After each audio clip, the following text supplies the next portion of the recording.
తన కిటికీలో నుండి కిందకి పడిపోయి రోగై ఉన్నాడు.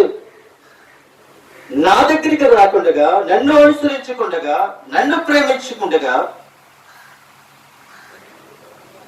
ఈ ఇశ్రాయేలు దేశంలో, ఇశ్రాయేలు ప్రాంతంలో నిజమైన దేవుడు లేడనుకుని సోది చెప్పించుకోవడానికి వెళుతూ ఉన్నాడు. వెళ్ళి వారితో చెప్పు, వారిని ఎదుర్కో అని ఏలియాతో యెహోవా దూత మాట్లాడింది. వెంటనే షోమ్రోను రాజు పంపిన దూతలను ఎదుర్కొన్నటకు ఏలియా వచ్చాడు. ఏలియా వచ్చి అంటున్నాడు, ఇశ్రాయేలు వారిలో దేవుడు ఉన్నాడు లేడనుకొని ఎక్రోను దేవతనైనా బయలు భూమి వద్దకు మీరు విచారించబోతున్నారా అడుగుతున్నాడు. ఇశ్రాయేలులో దేవుడు లేడా? ఇశ్రాయేలులో రోషం కలిగిన దేవుడు లేడా? ఇశ్రాయేలు దేశంలో నిన్ను నన్ను కూడా ప్రేమించే దేవుడు లేడా? ఎందుకని మీరు శోధి చెప్పించుకోవడానికి వెళ్తూ ఉన్నారు? ఎందుకు వెళ్తూ ఉన్నారు అని చెప్తూ ఉన్నాడు. అప్పుడు అంటున్నాడు, ఏలి అంటున్నాడు, కాగా యెహోవా సెలవిచ్చినదేమనగా, నువ్వెక్కిన మంచం మీద నుండి దిగకుండగా నీవు నిశ్చయముగా మరణమవుతావు అని ఏలియా వారితో చెప్పి వెళ్ళిపోయాడు. ఎవరి దగ్గరికి పంపించాలి అని అంటే, ఇశ్రాయేలు దేవుడైన యెహోవా దేవుడి యొద్దకు నువ్వు పంపించాలి. అయ్యా, నా రాజు కిటికీలో నుండి పడిపోయి మరణకరమైన రోగములో పడి ఉండి లేగలేని పరిస్థితుల్లో ఉన్నాడయ్యా, మా రాజు లెగిస్తాడా? మా రాజును రక్షించండి, మా రాజును బ్రతికించండి అని దేవుని యొద్ద విచారించాలి. దేవుడికి ప్రార్థన చేయించాలి. కానీ నువ్వేం చేస్తున్నావో తెలిసి ఈ రోజుని పనికిరాని బయలు ప్రవక్తల యొద్దకు నువ్వు వెళుతూ ఉన్నావు. పనికిరాని బయలు ప్రవక్తల యొద్దకు వెళ్ళి నీతో మాట్లాడలేనివి, నీతో చూడలేనివి, నీతో గ్రహించలేనివి, నీతో వినలేనివి, నీ సంభాషణ వినలేనివి, నీ మాటలు పట్టించుకోలేనివి దగ్గరికి వెళ్ళి నువ్వు శోధి చెప్పించుకుంటున్నావి. అందుకే యెహోవా దూత ఏలియా వద్దకు వచ్చింది. ఏలియా ద్వారాగా చెప్పింది, నువ్వెక్కిన మంచం నువ్వు దిగకుండగా నిశ్చయముగా నువ్వు మరణమవుతావని ఏలియా వారితో చెప్పి వెళ్ళిపోయాడు. వెళ్ళిపోయిన తరువాత రాజు యొక్క దూతలు రాజు వద్దకు వచ్చి వారంటున్నారు, రాజు దగ్గరకు వచ్చారు. రాజు అంటున్నాడు, మీరెందుకు తిరిగి వచ్చి అని వారిని అడుగుతూ ఉన్నాడు. మీరెందుకు తిరిగి వచ్చారు?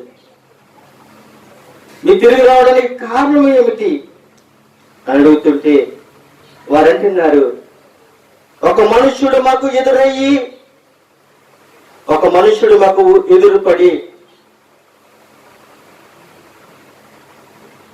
ఆయన అంటున్నాడు, మాకు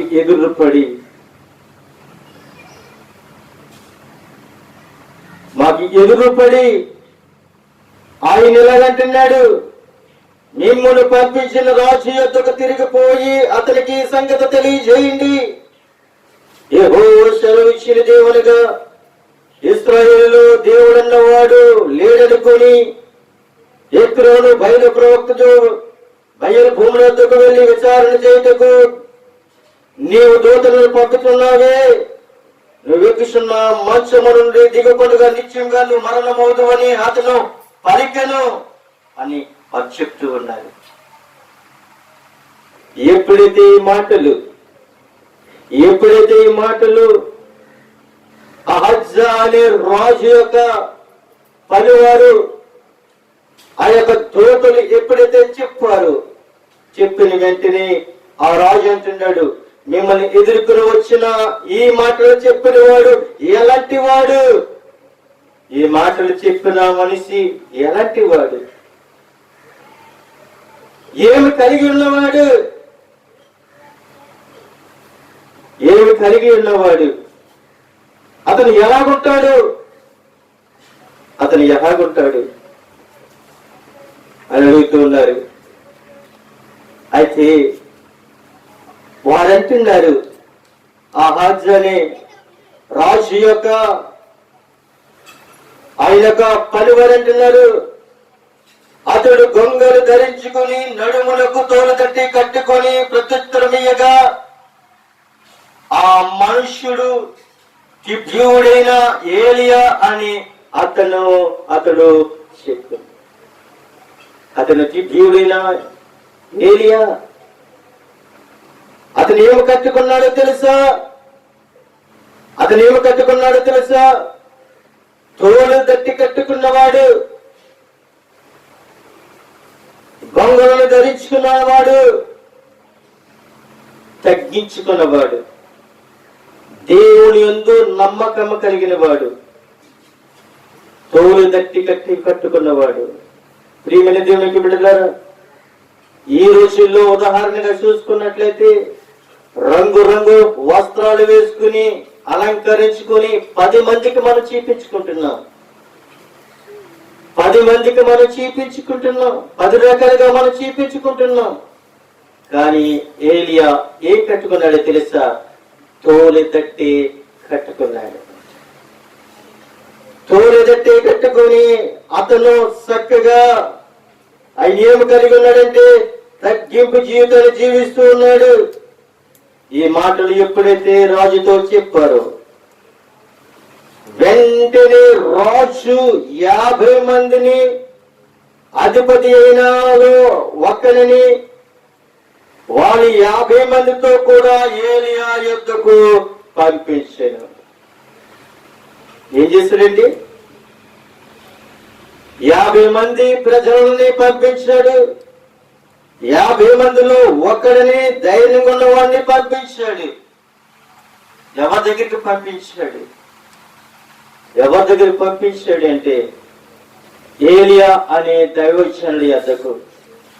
ఏలియా అనే ఒక దైవజనుడి యొద్దకు ఈ 50 మందిలో ఒకరిని యజమానుడిని పంపించిన తర్వాత అతడు కొండ మీద కూర్చుని ఉండగా అధిపతి ఎక్కి అతని సమీపమునకు వెళ్ళి ఉన్నాడు. ఏలియా ఒక కొండ మీద కూర్చున్నాడు.